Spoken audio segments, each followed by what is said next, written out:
Hello, good morning students. आपके अपने YouTube channel पर आप सभी का स्वागत है। आज हम जनपद और महाजनपदों के बारे में जानकारी लेंगे। कितने जनपद थे, वहाँ पर किस प्रकार से क्या क्या कार्य किए जाते थे। आरंभिक भारतीय इतिहास में 6वीं शताब्दी ईस्वी पूर्व को एक महत्वपूर्ण काल माना जाता है और इस समय में जो आरंभिक राज्य थे, साम्राज्य और रजवाड़े, उनका उदय हुआ, उनका विकास हुआ। इसने एक नए नगरों का उत्थान देखा उस समय। और इस समय कृषि का जो विकास हुआ था वो अद्वितीय था। लोहे का प्रयोग भी किया जाने लगा और सिक्के का प्रचलन भी काफी मात्रा में बढ़ा था। इसी काल में विभिन्न दार्शनिक विचारधाराओं का भी विकास हुआ था, जिनमें बौद्ध और जैन धर्म का विशेष रूप से महत्व रहा है। 6वीं शताब्दी ईस्वी पूर्व में उत्तरी भारत बड़े बड़े राज्यों में बटा हुआ था। इन राज्यों को उस समय महाजनपद कहा जाता था और ये महाजनपद भी दो प्रकार की राज्य व्यवस्था में स्थापित किए गए थे। कुछ राज्यों में राजतंत्रीय सरकार थी और कुछ में गणतंत्रीय सरकार। 16 जनपद थे उस समय और इन 16 जनपदों में मगध, कौशल, वत्स और अवंती, ये 4 जनपद अन्य जनपदों की तुलना में अत्यधिक शक्तिशाली थे और इन शक्तिशाली राज्यों ने दुर्बल राज्यों पर अधिकार करना आरंभ कर दिया, जिसके परिणाम स्वरूप उनमें आपस में लड़ाइयाँ चलती रही। इस तरह से 5वीं शताब्दी ईस्वी पूर्व में मगध एक शक्तिशाली साम्राज्य के रूप में परिवर्तित हो गया। ऐसा करने में बिंबिसार और उसके पुत्र अजातशत्रु ने सबसे ज्यादा महत्वपूर्ण योगदान दिया। उसने राजगाह को मगध साम्राज्य की राजधानी बनाया और अजातशत्रु के उत्तराधिकारी उदयन ने पाटलिपुत्र को नई राजधानी बनाया। मगध पर 412 ईस्वी पूर्व से 364 ईस्वी पूर्व तक शिशुनाग वंश और 364 ईस्वी पूर्व से 322 ईस्वी पूर्व तक नंद वंश ने शासन किया। नंद वंश के शासक महापद्मनंद ने मगध साम्राज्य का अत्यधिक विस्तार किया, लेकिन दुर्भाग्यवश उसके उत्तराधिकारी दुर्बल निकले और ऐसी स्थिति का लाभ उठाकर 321 ईस्वी पूर्व में चंद्रगुप्त मौर्य ने मगध साम्राज्य पर अपना अधिकार कर लिया। मगध साम्राज्य के विस्तार के लिए उसकी भौगोलिक स्थिति, लोहे के विशाल भंडार, विशाल सेना, अच्छी आर्थिक स्थिति और शक्तिशाली शासक मुख्य रूप से उत्तरदायी थे। जो मौर्य वंश की स्थापना भारतीय इतिहास में अत्यंत महत्वपूर्ण घटना मानी जाती है। इसके साथ साथ भारत ने एक नए युग का प्रवेश किया था। मौर्य काल के इतिहास को जानने के लिए अनेक से स्रोत हैं। इनमें से मैगस्थनीज की इंडिका और कौटिल्य का अर्थशास्त्र सबसे अधिक महत्वपूर्ण स्रोत है। मौर्य वंश की स्थापना 321 ईस्वी पूर्व चंद्रगुप्त मौर्य ने की थी। चंद्रगुप्त मौर्य एक सफल विजेता और एक कुशल शासक प्रमाणित हुआ था। उसके उत्तराधिकारी बिंदुसार ने केवल मौर्य साम्राज्य को सुरक्षित ही नहीं रखा, बल्कि इसकी सीमाओं के अंदर भी बढ़ोतरी की थी, सीमाओं को भी बढ़ाया था। जो महाराजा अशोक था, उसने वंश उसके शासनकाल में इस वंश का सबसे अधिक प्रसिद्धि जो है प्राप्त हुई थी।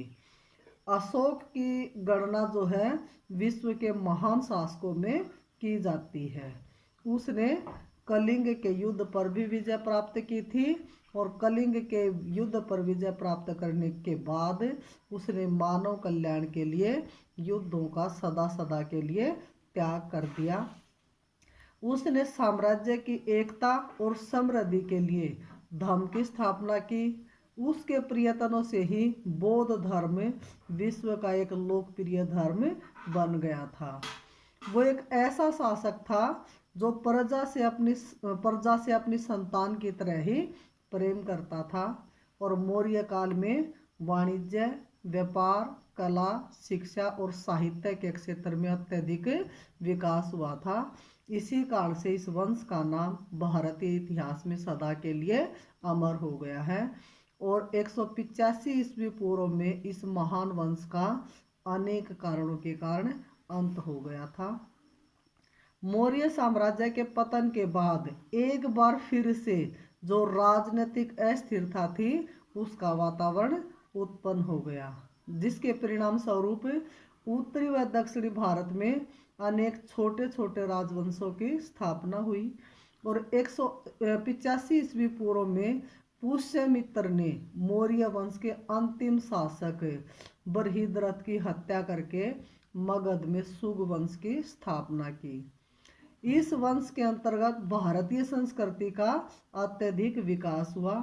और 73 ईस्वी पूर्व में वासुदेव ने शुंग वंश के अंतिम शासक देवभूति की हत्या करके कर्ण वंश की स्थापना की। कर्ण वंश में 4 शासकों ने लगभग 45 वर्षों तक शासन किया। और 28 ईस्वी पूर्व में खारवेल नामक शासक ने कलिंग में चेदी वंश की स्थापना की। उसके अंतर्गत कलिंग राज्य अपनी प्रगति के शिखर पर पहुंच गया था। मौर्य साम्राज्य के पतन के साथ ही भारत में राजनीतिक अस्थिरता का लाभ उठाकर पश्चिमी भारत में मध्य एशिया के अनेक राजवंशों ने अपने राज्य स्थापित कर लिए।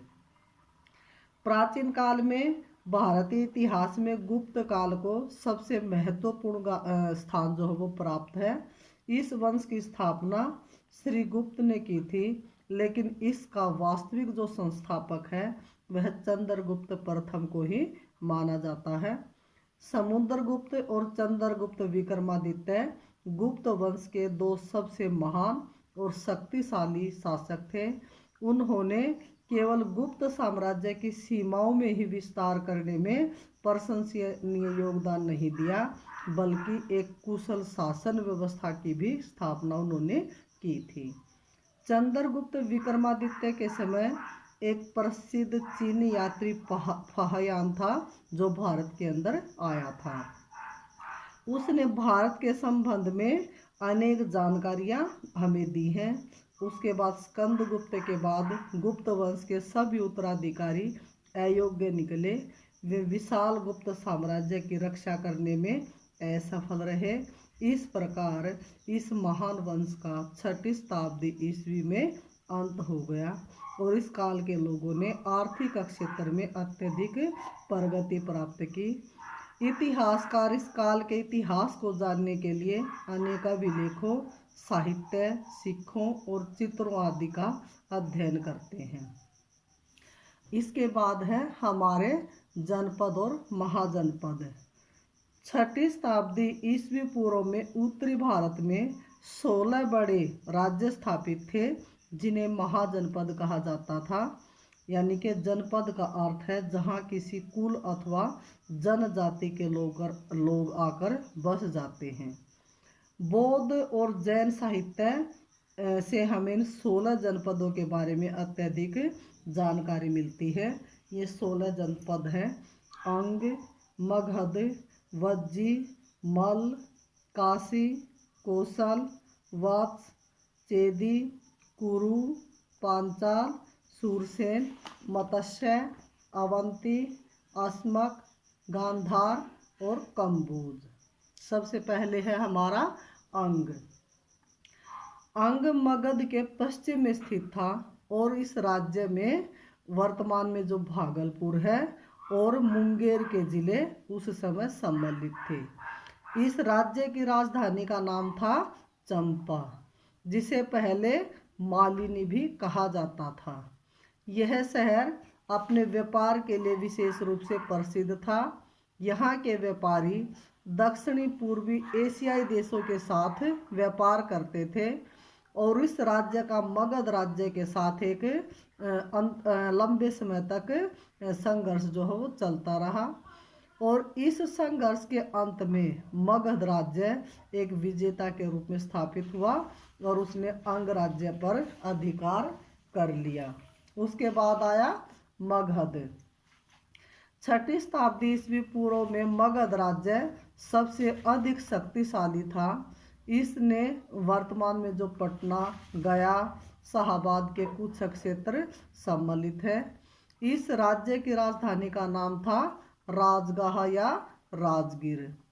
मगध राज्य उत्तर की ओर से गंगा नदी और दक्षिण की ओर से विंध्याचल पर्वत, पूर्व की ओर से चंपा और पश्चिम की ओर से सोन नदियों से घिरा हुआ था। बिंबिसार और अजातशत्रु इस राज्य के दो सबसे शक्तिशाली और प्रसिद्ध शासक थे। उनके शासनकाल में मगध राज्य ने अत्यधिक विस्तार और विकास किया था।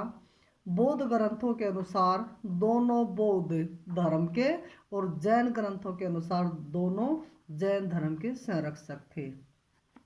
उसके बाद है वज्जी। वज्जी को वृजी भी कहा जाता है, जो आधुनिक बिहार का मुजफ्फरपुर जिला जिसके अंदर सम्मिलित है। यह एक गणराज्य था जिसमें 8 कबीले सम्मिलित थे। इन कबीलों में लिच्छवी, विधे, वज्जी कबीले प्रमुख थे। इस राज्य की राजधानी का नाम वैशाली था और ये शहर धनवान लोगों के लिए, ऊंचे भवनों के लिए, विशाल द्वारों के लिए और सुंदर तालाबों के लिए प्रसिद्ध था। उसके बाद है मल्ल। मल्ल भी एक गणतंत्रीय राज्य था। इसमें उत्तर प्रदेश के आधुनिक देवरिया, बस्ती, गोरखपुर और सिद्धार्थनगर जिले सम्मिलित थे। इस राज्य की 2 राजधानियां थी जो कुशीनगर और पावा थी। जो मल्ल लोग थे ये क्षत्रिय थे और अत्यधिक वीर भी थे। अपने राज्य की सुरक्षा के लिए मल्लों ने लिच्छवियों से मैत्रीपूर्ण संबंध स्थापित किए थे और स्वामी महावीर जी ने पावा में और महात्मा बुद्ध ने कुशीनगर में निर्वाण प्राप्त किया था। मगध राज्य के शासक अजातशत्रु ने मल्ल राज्य पर अधिकार कर लिया था। उसके बाद है काशी। काशी प्रसिद्ध जनपदों में से एक था। इस राज्य की राजधानी थी वाराणसी, जो गंगा नदी के किनारे पर स्थित थी। ये राज्य आरंभ में शक्तिशाली था और अपने व्यापार के लिए प्रसिद्ध था। राजा ब्रह्मदत्त के शासनकाल में यह राज्य अपने विकास की चरम सीमा पर पहुंच गया था और बाद में इस राज्य की शक्ति कौशल, अंग और मगध राज्यों से लगातार लड़ाइयों के कारण दुर्बल होती चली गई, जिसके परिणाम स्वरूप 6ठी शताब्दी ईस्वी पूर्व में कौशल राज्य ने काशी पर अधिकार कर लिया। उसके बाद कौशल राज्य, इसमें आधुनिक उत्तर प्रदेश के फैजाबाद, बहराइच जिले आदि आते हैं और इसकी राजधानी थी श्रावस्ती। अयोध्या और कपिलवस्तु भी इस राज्य के 2 प्रमुख नगर थे। अयोध्या भगवान राम के जन्म के स्थान के रूप में और कपिलवस्तु महात्मा बुद्ध के जन्म के स्थान के रूप में प्रसिद्ध थे। प्रसेनजीत कौशल राज्य का सबसे शक्तिशाली शासक था। उसके शासनकाल में कौशल राज्य ने अत्यधिक विकास किया था और उसने अपनी स्थिति को सुदृढ़ बनाने के लिए अपनी बहन का विवाह मगध के शासक बिंबिसार से किया था। वो महात्मा बुद्ध का समकालीन था। उसने बौद्ध धर्म को लोकप्रिय बनाने के लिए अत्यधिक योगदान दिया था। उसके बाद है वत्स। वत्स गंगा नदी के दक्षिण तक फैला हुआ था। इसमें उत्तर प्रदेश के इलाहाबाद और मिर्जापुर आदि आधुनिक जिले सम्मिलित थे और इस राज्य की राजधानी थी कौशाम्बी। ये गंगा यमुना के संगम पर बसा हुआ था और इस शहर के लोग अत्यधिक प्रसिद्ध थे। उदयन इस राज्य का सबसे शक्तिशाली शासक था। वह महात्मा बुद्ध का समकालीन था। और अवंती का शासक चंड प्रद्योत महासेन उद्यान की इस बढ़ती हुई लोकप्रियता के कारण उससे द्वेष करता था। और एक बार उसने उद्यान को बंदी भी बना लिया था, लेकिन उद्यान भी अत्यधिक चालाक था और चंड प्रद्योत की पुत्री वासव दत्ता को भगाकर वो ले गया और उससे उसने विवाह कर लिया। तो इस प्रकार से वह बौद्ध धर्म का कट्टर शत्रु भी था, लेकिन बाद में उसने इसे बौद्ध धर्म को भी अपने जीवन का आधार बना लिया था। उसके बाद चेदी चेदी राज्य में आधुनिक बुंदेलखंड और इसके आसपास के इलाके सम्मिलित थे। इस राज्य की राजधानी थी सुक्तिमती। इस राज्य में काशी और मत्स्य राज्यों के साथ संबंध बहुत अच्छे थे। खारबेल के हाथी गुफा शिलालेख से इस बात का पता चलता है कि इस वंश की एक शाखा ने कलिंग में अपना शासन स्थापित किया था। उसके बाद है कुरु वंश। कुरु वंश में वर्तमान का दिल्ली और हरियाणा के दक्षिण पूर्व में स्थित मेरठ के क्षेत्र आते हैं। इसकी राजधानी थी इंद्रप्रस्थ, जो आधुनिक दिल्ली है। और बुद्ध के समय यहाँ पर कौरव्य नामक शासक का शासन था। और 6ठी शताब्दी ईस्वी पूर्व में यह राज्य अपना प्राचीन जो गौरव है वो खो चुका था। उसके बाद आया पांचाल। पांचाल राज्य में आधुनिक उत्तर प्रदेश के बदायूं और फर्रुखाबाद के जिले सम्मिलित थे। ये राज्य उत्तरी पांचाल और दक्षिणी पांचाल नामक दो भागों में विभाजित था, बटा हुआ था। उत्तरी पांचाल की राजधानी का नाम था अहिछत्र और दक्षिणी पांचाल की राजधानी का नाम था कापिल्य। महात्मा बुद्ध ने के समय में इस राज्य की पहले जैसी जो शान शौकत थी वो नहीं थी, लेकिन आरंभ में यह राज्य राजतंत्र था। लेकिन 6ठी शताब्दी ईस्वी पूर्व में यहाँ पर गणतंत्र की स्थापना हो गई थी। उसके बाद है सूरसेन। सूरसेन राज्य यमुना नदी के किनारे पर स्थित था। इसकी राजधानी का नाम था मथुरा। यहाँ के शासक अवंतीपुर ने बौद्ध धर्म को अपने राज्य में लोकप्रिय बनाने के लिए कसर नहीं छोड़ी थी। उसके बाद आया मत्स्य। इसमें आधुनिक राजस्थान के अलवर, भरतपुर, जयपुर आदि जिले सम्मिलित थे और इसकी राजधानी थी विराटनगर। 6ठी शताब्दी ईस्वी पूर्व में इस राज्य का कोई राजनीतिक महत्व नहीं था। उसके बाद आया अवंती। 6ठी शताब्दी ईस्वी पूर्व में अवंती राज्य अत्यधिक प्रसिद्ध था। इसमें आधुनिक उज्जैन का जिला सम्मिलित था। यह राज्य दो भागों में बटा हुआ था। उत्तरी अवंती की राजधानी थी उज्जैन, जिसको उज्जैनी कहा जाता था, और दक्षिणी अवंती की राजधानी थी माहिष्मती। महात्मा बुद्ध के समय अवंती का जो शासक था वो चंड प्रद्योत महासेन था। ये अत्यधिक शक्तिशाली शासक था और उसके शासनकाल में अवंती राज्य में अत्यधिक विस्तार हुआ था और उसका ज़्यादा से ज़्यादा विकास भी हुआ था। उसकी मगध के शासक बिंबिसार के साथ लंबे समय तक लड़ाई चलती रही, जिसने अंत में दोनों में संधि भी हो गई थी। वह शुरू में अत्यधिक अत्याचारी था, परंतु बाद में बुद्ध का शिष्य बनने पर उसने अपना सारा समय जन कल्याण के लिए लगा दिया था।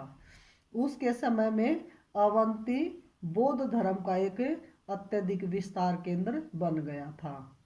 उसके बाद आया अस्मक जनपद। अस्मक राज्य गोदावरी नदी के तट पर स्थित था और इसकी राजधानी थी पूतना।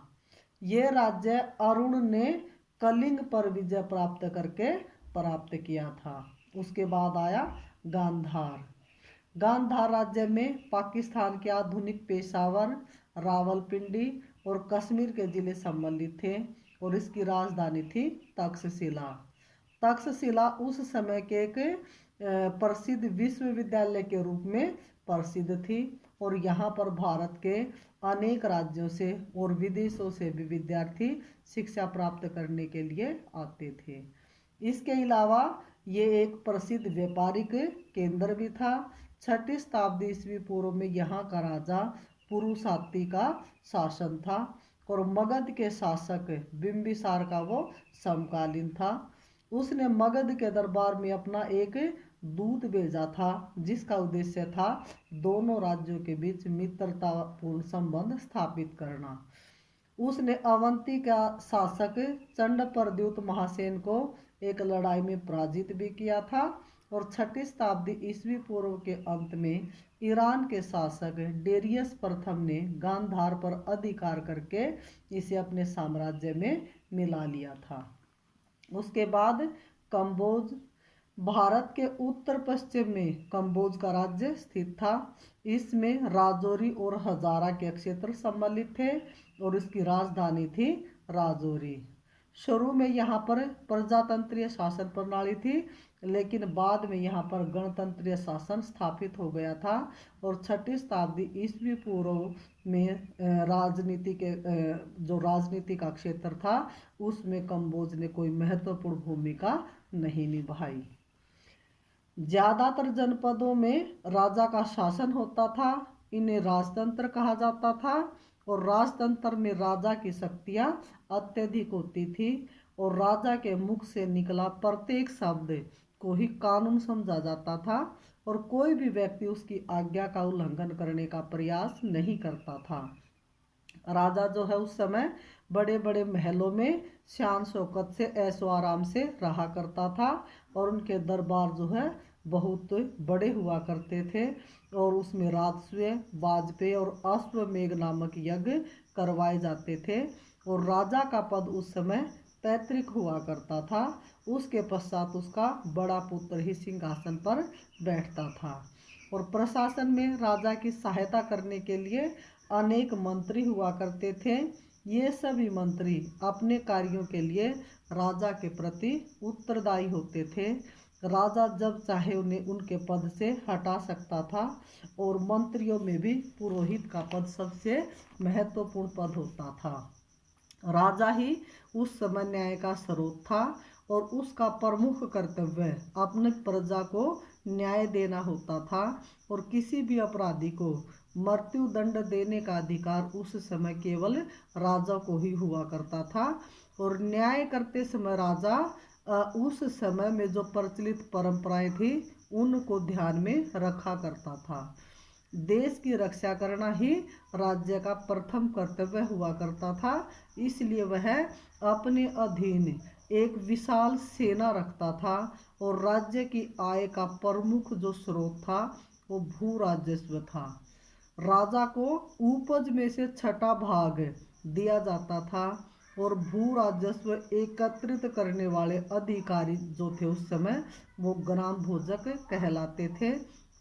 इसके अतिरिक्त वहाँ पर उपहार, अपराधियों से जुर्माने, व्यापार कर और युद्धों से प्राप्त जो धन प्राप्त होता था उससे राज्य में आय जो है वो होती थी। इन करों को बलि कहा जाता था और इन करों को भागदूह नामक कर्मचारियों द्वारा इकट्ठा किया जाता था। अन्य जो महान जनपद थे उनमें गण और संघ उनको कहा जाता था। इन राज्यों में कई लोगों के समूह का शासन होता था जिसको समूह शासन या ओलिगार्की कहा जाता था, जहां सत्ता पुरुष के एक समूह के हाथ में हुआ करती थी।